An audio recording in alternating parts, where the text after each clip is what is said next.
আলেমরা তোমাদেরকে ক্ষমতা থেকে নামাতে চায় না, আরে আলেমরা চায় যেন তোমরা জান্নাতের ক্ষমতা থেকে বিচ্যুত না হও।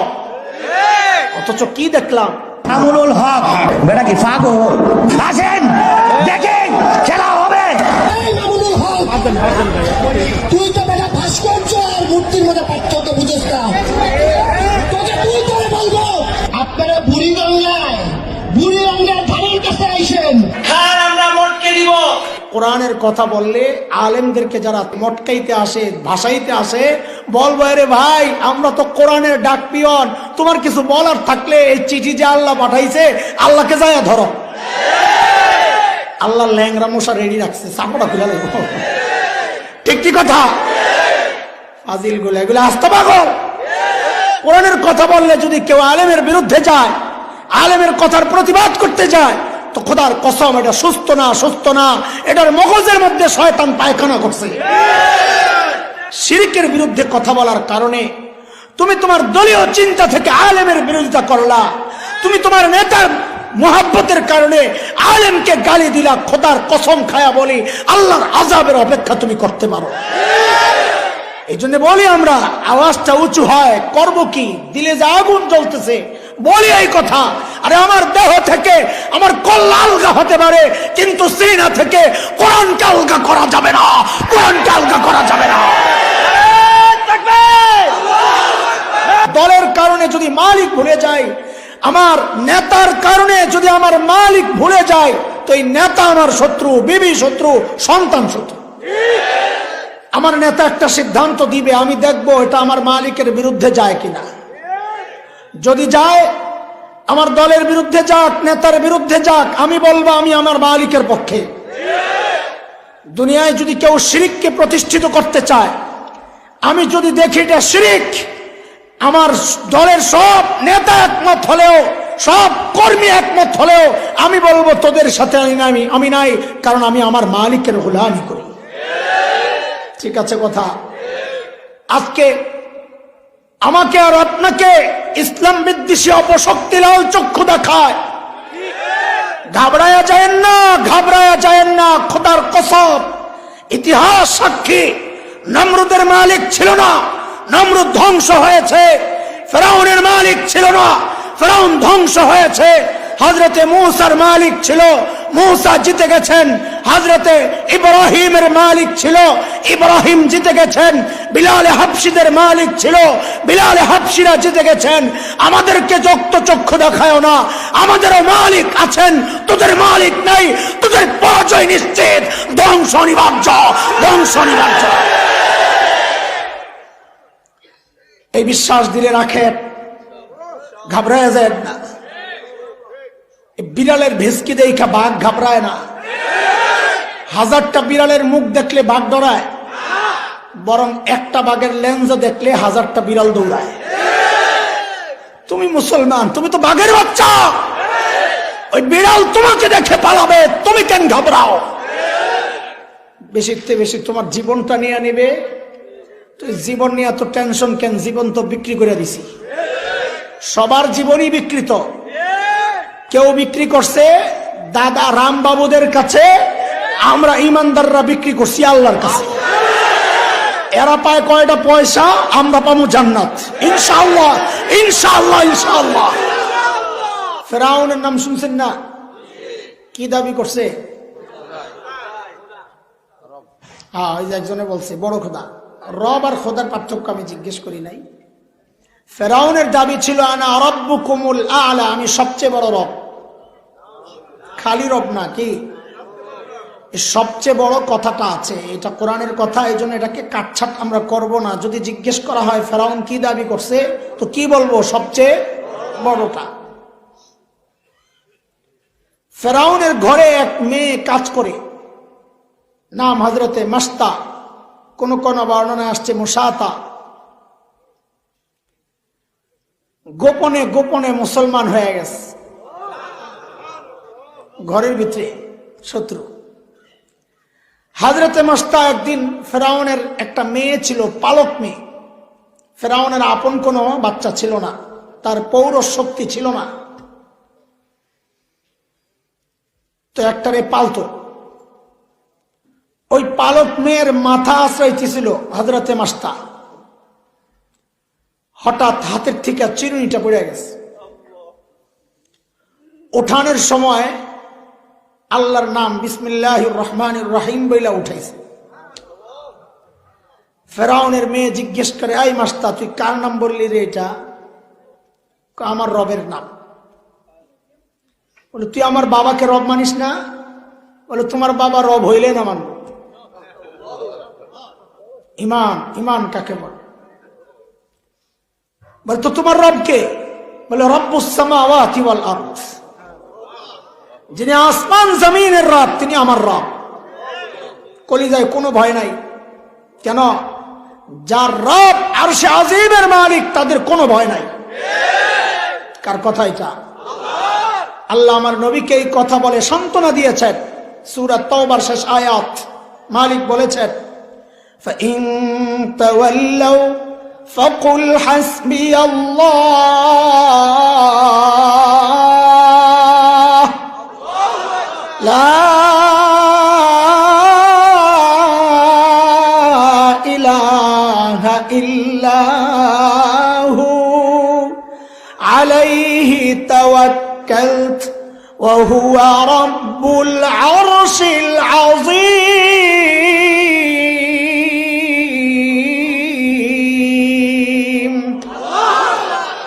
নবী আপনি জানায়া দেন, ওই তোকে সহযোগিতা আমার লাগবে না। হাসবি আল্লাহ, আমার জন্য আমার আল্লাহ যথেষ্ট। আমার আল্লাহ ছাড়া কোনো মাবুদ নেই, তার উপর আমি ভরসা করি, কারণ তার ক্ষমতা জানো, তিনি আরশে আজিমের মালিক। ও ইমানদারেরা, এই বিশ্বাস দিলে বসাও। আজকে আমাকে আর আপনাকে ইসলাম বিদ্বেষী অপশক্তি লাল চক্ষু দেখায়। ঘাবড়ায়া যায়েন না, ঘাবড়ায়া যায়েন না। খোদার কসম, ইতিহাস সাক্ষী, নমরুদের মালিক ছিল না, নমরুদ ধ্বংস হয়েছে। ফেরাউনের মালিক ছিল না, ফেরাউন ধ্বংস হয়েছে। হযরতে মূসার মালিক ছিল, মূসা জিতে গেছেন। হযরতে ইব্রাহিমের মালিক ছিল, ইব্রাহিম জিতে গেছেন। বিলাল হাবশীদের মালিক ছিল, বিলাল হাবশীরা জিতে গেছেন। আমাদেরকে যক্ত চক্ষু দেখায় না, আমাদেরও মালিক আছেন, তোদের মালিক নাই। তোদের পরাজয় নিশ্চিত, ধ্বংস অনিবার্য, ধ্বংস অনিবার্য। এই বিশ্বাস দিলে রাখেন, ঘাবড়ায় যায় না। বিড়ালের ভেসকি দেখা বাঘ ঘাবড়ায় না। হাজারটা বিড়ালের মুখ দেখলে বাঘ ডরায়, বরং একটা বাঘের লেন্স দেখলে হাজারটা বিড়াল দৌড়ায়। তুমি মুসলমান, তুমি তো বাঘের বাচ্চা। ওই বিড়াল তোমাকে দেখে পালাবে, তুমি কেন ঘাবড়াও? বেশিতে বেশি তোমার জীবনটা নিয়ে নিবে। তুই জীবন নিয়ে এত টেনশন কেন? জীবন তো বিক্রি করে দিছি। সবার জীবনই বিকৃত। কেউ বিক্রি করছে দাদা রামবাবুদের কাছে, আমরা ইমানদাররা বিক্রি করছি আল্লাহর কাছে। এরা পায় কয়টা পয়সা, আমরা পাবো জান্নাত ইনশাআল্লাহ, ইনশাআল্লাহ, ইনশাআল্লাহ। আমার ইমানের দাম আছে, 10 টাকায় বিক্রি হয় না ইমান। আমি তো বলি ইনশাআল্লাহ, এটা ইমানদারদের কথা। আমার যদি বলে গোটা দুনিয়াটা তোরে দিয়ে দেবো, যা আছে যা আছে সব দিয়ে দেবো। বলে বিনিময়ে কি চাও? বলে তুই খ্রিস্টান হয়ে যা। আমি বললাম আসো, লাইনে আসছো, তোমার সাথে আমার চুক্তি হবে, আমি খ্রিস্টান হইতে রাজি, যাও, কিন্তু আমাকে আমার উপযুক্ত মূল্য দিতে হবে। বলে উপযুক্ত মূল্য কত? বলে আমার নবী বলেছেন এই ইমানটা নিয়ে যদি কোনো রকম যাইতে পারি, তো আমার নবী বলেছেন যেই দুনিয়ায় বসবাস করি এইরকম 10টা দুনিয়া দিবেন। তো তুমি তো সর্বোচ্চ একটা লয়ে হাজির হইছো, আমার ইমান কিনতে হইলে কমপক্ষে আরো 9টা লয়ে হাজির হও, এরপরে চিন্তা করবো বেসমো না বেসমো না। তুমি দামি আনতে পারো না, এখনো 10 ভাগের 1 ভাগ আনছো। এও তো এটা সাইজে, কোয়ালিটিতে না। জান্নাতে তো কোয়ালিটি আরো উন্নত। দুনিয়ার জান্নাতের একটা ইটের দাম তো গোটা দুনিয়ার চেয়ে বেশি। আমাদের ইমান এত সস্তা না ইনশাআল্লাহ। আলহামদুলিল্লাহ বলেন আলহামদুলিল্লাহ। ফেরাউনের মেয়ে জিজ্ঞেস করে, রে মস্তক, তুই কি আমার বাবাকে রব মানিস না? হযরতে মাস্তা বলেন, তোর বাবা রব হইলে না মানব? বলে, তোমার রব কে? বলে, রব্বুস সামাওয়াতি ওয়াল আরদ, যিনি আসমান জমিনের রব, তিনি আমার রব। তিনি তোমার বাবার রব, তিনি তোমার রব। আল্লাহু আকবার। বাতিলের সামনে হক বলে ফেলতে হবে। হক গোপন করার নাম হিকমত না। আমাদেরকে অনেকে বুঝায় যে একটু হিকমতের সাথে কথা বলেন। বলে, হিকমত মানে কি বুঝছেন আপনি? হিকমত মানে বুঝি সত্যকে গোপন করা? না না, হিকমত মানে সত্যকে কৌশলে বলে দেওয়া। আমাদেরকে তর্জমা শেখায় যে হিকমত মানে একটু রয়েশিয়া মানে কি বলতে চান আপনি? একটু না কইলে মানে আরে আজিব তামাশা। এটার নাম তো হিকমত না, এটা তো সত্য গোপন করা। হিকমত হচ্ছে সত্যকে কৌশলে বলে দেওয়া। একটা দিল আর কি সাইজ করে মগা বেচাম করে। ফেরাউনের মেয়ে যায় বাবার কাছে নালিশ করছে, বাবা, মানুষ বেঈমান হইলে, তাদের ভাষায় বেঈমান আর কি, তারে রব না মানলে বেঈমান। মানুষ বেঈমান হইলে তুমি মৃত্যুদণ্ড দাও, অথচ ঘরে তো রাজাকার। রাজাকার তো বুঝেন, ঘরের শত্রুরে আমরা কি বলছি ওই হিসাবে বললাম, আবার রাজাকাররা মাইন কেন না হাসে। ঘরে তো শত্রু, আপনি কাকে শাস্তি দেন? ফেরাউন বলেন, কি হয়েছে? কয়, মাস্তা আপনার রব মানে না। তো কারে মানে? কয়, মুসার রব রে মাস্তা রব মানে। ফেরাউন কয়, সর্বনাশ। আইসা কইছে, এই মাস্তা, টাকা পয়সা কি লাগবে ক, বাড়ি বানাইয়া দেব, আজাদ করে দেব। এটাই দুনিয়ার সিস্টেম। প্রতিপক্ষকে ঘায়েল করার জন্য প্রথমে লোভ দেখায়, হুজুর আসন একটা লাগলে দিয়া দেবো, কথা বলেন না। এটা ফেরাউন স্টাইল।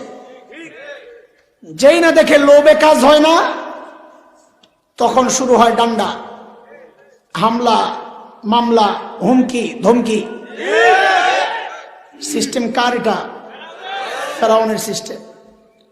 ফেরাউন যায় বললে, মস্তক, যদি আমাকে রব না মানো, আগে তো অফার দিছিলাম তোমারে আজাদ করে দিব, বাড়ি বানায়া দিব, রাজি হইলা না। এরে মাস্তাক, যদি রব না মানো, শুনে রাখো, আমি তোমাকে হত্যা করব, হত্যা, নির্মম নিষ্ঠুর নির্যাতন চালায়া।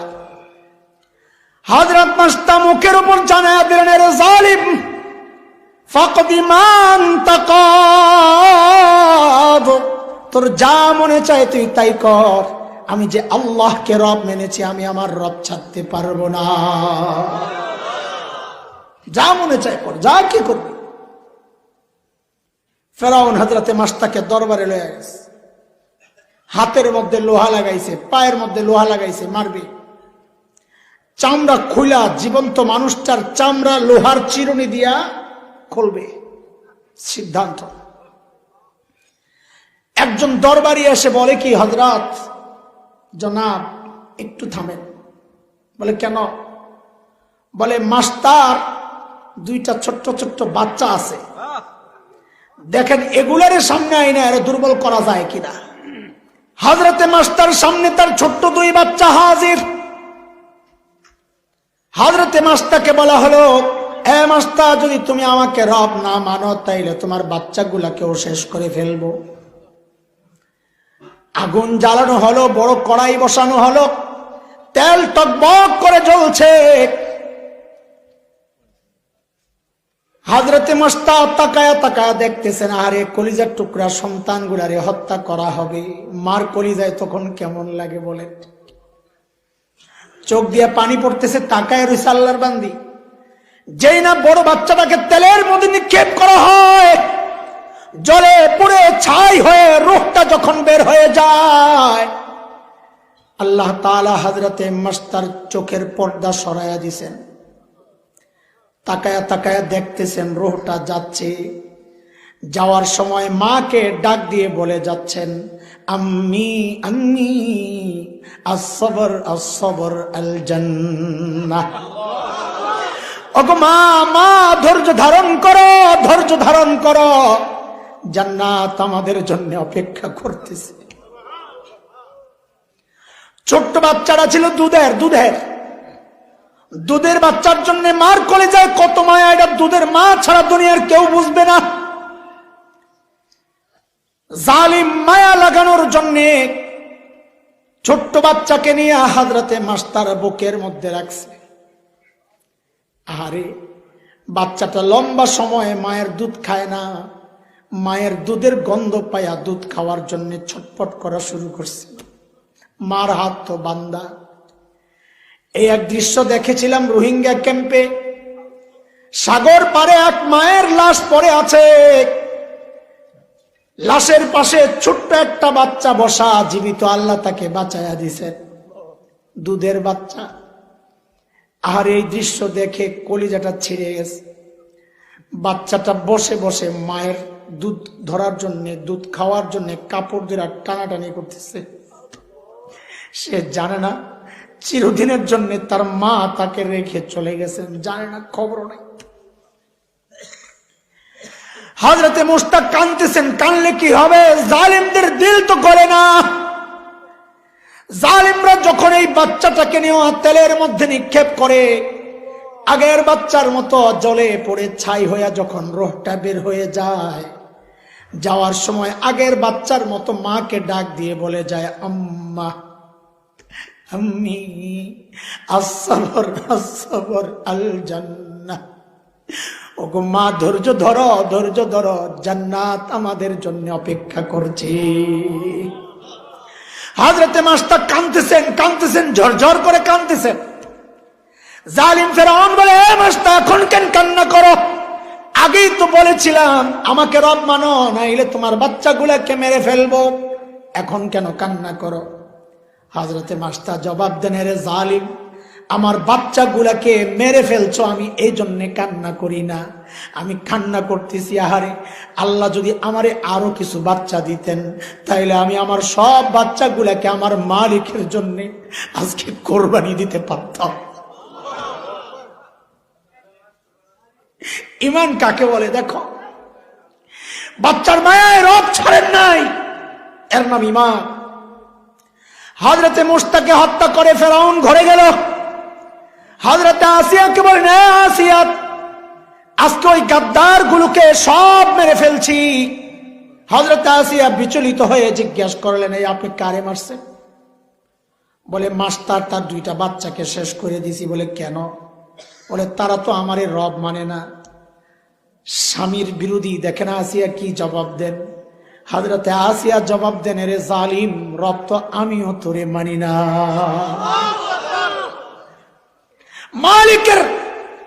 মালিকের ভালোবাসায় স্বামীর ভালোবাসা ত্যাগ করার উদাহরণ মখলুক, স্বামীও মখলুক, ওইটা বুঝাইতেছে। জালিম ফেরাউন হযরতে আসিয়াকে বড় ভালোবাসতেন। মিশরের সবচেয়ে বেশি সুন্দরী ছিলেন হযরতে আসিয়া। ফেরাউন বড় শখ খাইছে এটা, এই কথা শুনে, আরে আসিয়া আমারে রব মানে না।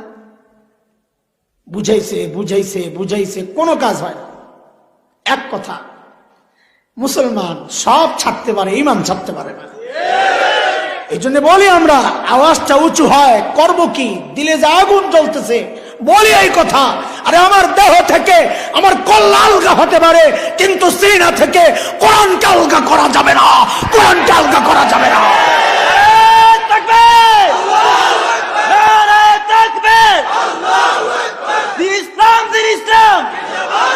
এটা তো প্রত্যেকটা ইমানদারের দিলের কথা। কি বলে? আমাদের কল্লা আলগা করা যাবে, বুক থেকে, সিনা থেকে কোরআন আলগা করবা পারবে না ইনশাআল্লাহ।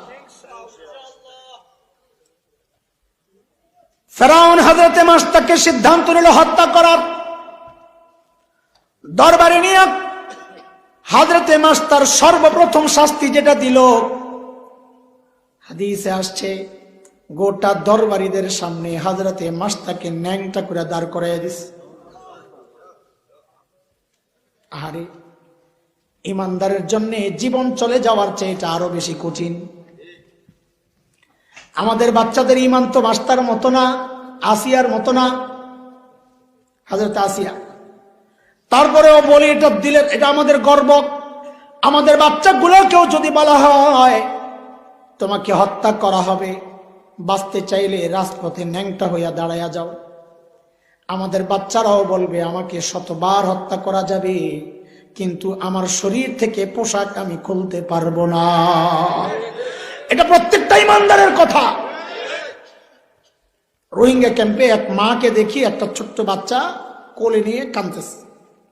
তো আমরা তো সহযোগিতার জন্য গিয়েছিলাম। তো এক চিটাঙের পটিয়া মাদ্রাসায় পড়ে, ও ওদের ভাষা একটু বুঝে। তোরে জিজ্ঞেস করলাম দেখো তো আর কে কে আছে। তো মহিলাকে জিজ্ঞেস করলো, আহারে মহিলা যে কথা শোনাই, বলে আমাদের বাড়িতে হামলা হয়েছে, আমার স্বামী আমাদের ঘরের যারা ছিল সবাইকে আমার সামনে টুকরা টুকরা করছে, আমি আমার দুইটা বাচ্চা, একটাকে কোলে নিয়া আর একটা একটু দৌড়াইতে পারে ওইটারে নিয়া পালাইছি, হুশ ছিল না। কিছু দূর গিয়া খেয়াল করলাম হায় আমি তো বোরকা ছাড়া বের হয়ে গেছি। ইমানদারের হালত। বলে এই চিন্তায় আমি আমার ছেলে বাচ্চাটাকে বললাম তুমি বাবা এখানে দাঁড়াও, আম্মু ঘর থেকে যায়া বোরকাটা নিয়ে আসি। ওই মুহূর্তে যখন সবাই পালাইতেছে, বলে আমি দৌড়াইয়া গেলাম ঘরে, যায়া বোরকাটা পয়রা ওই বাচ্চাটা কোলে দৌড়াইয়া আয়সা দেখি আমার বাচ্চাটাকে যেই জায়গায় দাঁড় করিয়া দিয়ে গেছিলাম, আয়সা দেখি বাচ্চাটা নাই, আজও পাই নাই, কাঁদতেছে। বলে এই ছোট্ট শিশুটা ছাড়া আমার কেউ নাই দুনিয়ায়, এই জন্য টয়লেটে গেলেও তাকে কোলে করে নিয়ে যাই। ইমানদার সব হারাইতে পারছে কিন্তু বোরকা ছাড়া বাইর হইতে পারে নাই, এটা ইমানদারের কথা। এই জন্য যখন পর্দার বিরুদ্ধে কথা বলে আমাদের গায়ে আগুন জ্বলে ওঠে, কারণ এটা আমার ইমান। মুসলমানের দেশে পর্দা থাকবে, তোমার ভালো না লাগলে তুমি দাদাদের দেশে চলে যাও। কথা বলে হযরতে আসিয়া কাঁদতেছেন, পুরা দরবারীদের সামনে উলঙ্গ দাঁড় করাইয়া দিছে। হযরতে আসিয়া কাঁদতেছেন, আহারে। দরবারে একজন আয়েশা বলে আসিয়ার মুখটারে একটু ফিরাইয়া দেন রাজপ্রাসাদের দিকে। কেন? বলে রাজপ্রাসাদের মায়ায় হয়তো আপনাকে রব মানতেও পারে, কিন্তু জালেমরা জানে না ইমানদারের হাতে যদি গোটা দুনিয়াও তুলে ধরা হয় ইমানদার তার ইমান ছাড়তে পারে না। ঠিক কি ঠিক না? যেই না হযরতে আসিয়ার মুখটা রাজপ্রাসাদের দিকে ফিরানো হলো, হযরতে আসিয়া মুখটাকে আসমানের দিকে উঠায় একটা দোয়া করেছিলেন। হযরতে আসিয়া মালিককে ডাক দিয়ে বলেছিলেন, মালিক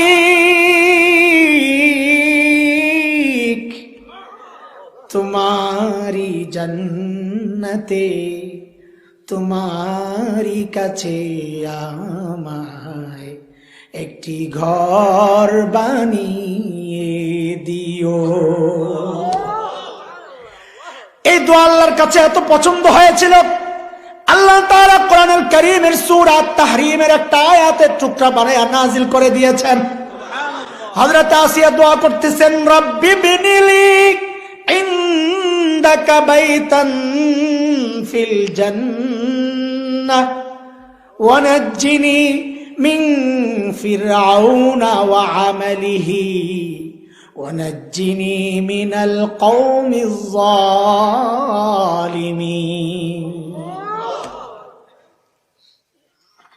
এরে দোস্ত, দেখো সন্তান মখলুক, মখলুকের মায়ায় খালেক ছাড়ে নাই হযরতে মুস্তা।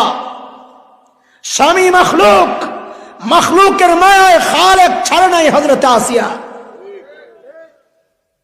চাইলেও পারত। আল্লাহ ডাক দিয়ে জিজ্ঞেস করতেছেন, ইয়া আইয়ুহাল ইনসান মা গররাকা বিরাব্বিকাল কারীম।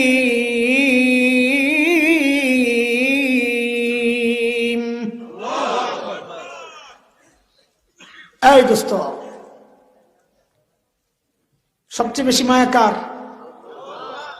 আল্লাহ মানুষের মধ্যে কার কার? না শাশুড়ির? ওই যে মাহমুদ ভাইয়ের মাদ্রাসার বয়ানে বলেছে এটা। এই পার্থক্য বুঝে না অনেকে। সবচেয়ে বেশি মায়া করেন হইল মা, আর সবচেয়ে বেশি মায়া দেখান হইল শাশুড়ি। বুঝে আসছে কথা? সবচেয়ে বেশি মায়া করেন কে? সবচেয়ে বেশি মায়া দেখান কে? এই পার্থক্য যে বলদে বুঝে না, মনে করে আমার চেয়ে আমার শাশুড়ি বেশি আদর করে। ঠিক রে? ওরা কপাল। আমার শাশুড়ি আমারে কত আদর করে, সুবহানাল্লাহ, অনেক আদর করে। কিন্তু আজ পর্যন্ত কোনোদিন যাইয়া তো পাইলাম না যে জামাই আইব রাত্রে একটু অপেক্ষা করি, যাইয়া তো এই সব নাক ডেকা ঘুমাইতেছে। তা আমার মারে তো যায় কোনোদিন ঘুমে পাই না, অপেক্ষায় বসে রয়েছে আমার ছেলে আসবে, আয় দরজা খুলবো, আমি ধরবো, জড়াইয়া দোয়া করবো, আয় মা, আয় মা, রব্বির হামহুমা কামা রব্বায়ানি সগীরা। তো মার কলিজায় এত যে মায়া কেন? মা আমার চোখ বানাইছে, কান বানাইছে, হাত পাও বানাইছে, কি বানাইছেন বলেন? কিচ্ছু বানান নাই, তাতে এত মায়া। তাইলে যে আল্লাহ আমার চোখ বানাইছেন ওই আল্লাহর কত মায়া, যে আল্লাহ আমার কান বানাইছেন ওই আল্লাহর কত মায়া, যে আল্লাহ আমার অঙ্গ প্রত্যঙ্গ বানাই আমারে বাঁচায়া রাখছেন এত এত নেয়ামত দিয়া ওই আল্লাহর কত মায়া। আল্লাহ ওই কথাটা বইলেই আমাকে ডাক দিতেছেন, এই কিরে তুই দেখি তোর বউয়ের কথায় আমারে ভুলে গেলি, তোর বউ তোরে কি দিছে, আমি কি দিছি বল?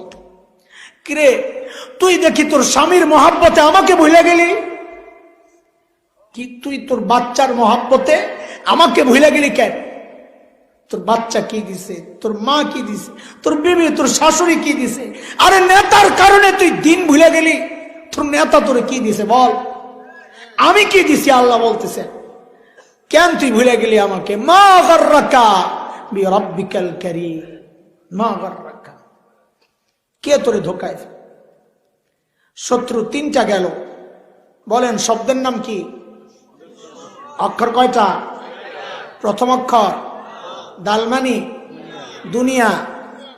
2 নম্বর অক্ষর শিনমানি, মাশাআল্লাহ। 3 নম্বর অক্ষর মিমমানি। হ্যাঁ, মাখলুককে মহব্বত করব, কিন্তু সবার উপরে কাকে? ওই যে আমার ভাই বয়ান করে গেছেন না, হেদায়েতুল্লাহ আজাদি ভাই বলছেন না, কাকে মহব্বত করতে হবে? আল্লাহকে, আল্লাহ রসুলকে, জিহাদ ফি সাবিলিল্লাহকে। কয় জিনিস? কথা বলে না, বলো কয় জিনিস? আল্লাহ, আল্লাহ রসুল, জিহাদ ফি সাবিলিল্লাহ। বললে অনেকের ভিতরে কেমন কেমন লাগে, ও হুজুর আবার এটাও তো জঙ্গি হুজুর। এটা কার কথা? আল্লাহর কথা। আল্লাহ কই বলেছেন কোরআনে? কি বলেছেন? বলেছেন 8টা জিনিসের চেয়ে যদি 3টা বিষয়কে তুমি মহব্বত বেশি না করো তো তুমি আমার আযাবের অপেক্ষা করো। আযাব ভোগ করার ইচ্ছা আসেনি? তাইলে সবচেয়ে বেশি মায়া করতে হবে মহব্বত কাকে? আল্লাহ বলেছেন কুল ইন কানা আবাউকুম ওয়া আবনাউকুম وإخوانكم وأزواجكم وعشيرتكم وأموال اقترفتموها وتجارة تخشون كسادها ومساكن ترضونها। কয় জিনিস? তোমার বাবা মা, তোমার সন্তান, তোমার বিবি, তোমার স্বামী, নিকটাত্মীয়, ভাই বোন, তোমার মাল, ব্যবসার মাল, তোমার সুন্দর বাড়ি, মাল যেটা গচ্ছিত মাল, মাল যেটা ব্যবসার মাল, আলাদা আলাদা হিসাব, তোমার সুন্দর পছন্দের বাড়িটা, এই 8টা জিনিসের চেয়ে যদি আল্লাহ, আল্লাহর রাসূল, জিহাদ ফি সাবিলিল্লাহ বেশি প্রিয় না হয়, ফাতারাব্বাসু হাত্তা ইয়াতি আল্লাহু বিআমরি, আল্লাহর আযাবের অপেক্ষা তুমি করতে পারো। নাউযু বিল্লাহি মিন যালিক। করোনায় কি সাদে আসে? করোনা সাদে আসে? সাদে আসে না। আমরা দেখলাম, শিগগির দেখলাম আমরা কোন টাইপের মুসলমান তুমি। আলেমরা তোমাদেরকে ক্ষমতা থেকে নামাতে চায় না, আরে আলেমরা চায় যেন তোমরা জান্নাতের ক্ষমতা থেকে বিচ্যুত না হও। অথচ কি দেখলাম, কি দেখলাম? শিরকের বিরুদ্ধে কথা বলার কারণে তুমি তোমার দলীয় চিন্তা থেকে আলেমের বিরোধিতা করলা, তুমি তোমার নেতার মোহাব্বতের কারণে আলেমকে গালি দিলা, খোদার কসম খায়া বলি আল্লাহর আযাবের অপেক্ষা তুমি করতে পারো। আমার কথা যদি ভালো না লাগে তো একটা উদাহরণ শোনো আগে। আমরা ঢাকায় মানুষ তো, আমগো চাপার জোরটা খুব বেশি। চাপা ছিলেন আপনারা? আপনারাও তো ঢাকায়, ঢাকার আশপাশ। আমগো বড় সম্বল হলো চাপা। কিরে, তো দুই দোস্তের গন্ডগোল, দোস্ত মানে লাগালাগির দোস্ত আর কি। তা আমগো তো মহল্লায় গেলে তো আমরা নেতা, কুত্তায় দেন না, নিজের মহল্লায় এলে দেয় দৌড়ানি। তা আমরাও এরকম, আমগো মহল্লায় এলে আমরা আর কেউ পাত্তা দিই না, তো দিছে সাইজ করে মাইরা। ওই পোলায় তো এখন মাইটার খাইয়া এলাকায় যাই একটা চিঠি লেখছে যে মারছে এর কাছে। চিঠির মধ্যে লেখছে, আবে আমগো মহল্লায় তোরে পায়াল ওই খায়ালাম। এটা চিঠিটা পাঠাইয়া দিছে ডাক পিয়ন রে দিয়া। ডাক পিয়ন নিয়ে চিঠি দিছে, দোস্ত আপনার চিঠি। চিঠি খুইলাই পড়ছে, চিঠির মধ্যে লেখা, হবে আমগো মহল্লায় পায়াল ওই খায়ালাম হবে। চিঠি পড়েই তো মেজাজটা গেছে খারাপ হয়ে যাচ্ছে, এটা ছিঁড়াই ডাক পিয়ন রে দিছে এক চটকাটা। আচ্ছা কন তো দেখি এই বেটা সুস্থ না পাগল? কথা কন, সুস্থ না পাগল? তোর হেডম থাকলে তুই যে সিডি পাঠাইছে হেরে যায় ধর, ডাক পিয়নের দোষটা কি? কথা কন না। কোরআনের কথা বললে আলেমদেরকে যারা তেড়ে আসে, মারতে আসে, মটকাইতে আসে, ভাসাইতে আসে, বলবো রে ভাই আমরা তো কোরআনের ডাক পিয়ন, তোমার কিছু বলার থাকলে এই চিঠি যে আল্লাহ পাঠাইছে আল্লাহকে যায় ধরো। আল্লাহ ল্যাংরা মশা রেডি রাখছে, চাপড়া খুলে দেবো। ঠিক ঠিক কথা। ফাজিল গুলো এগুলো আস্তে পাগল। কোরআনের কথা বললে যদি কেউ আলেমের বিরুদ্ধে যায়, আলেমের কথার প্রতিবাদ করতে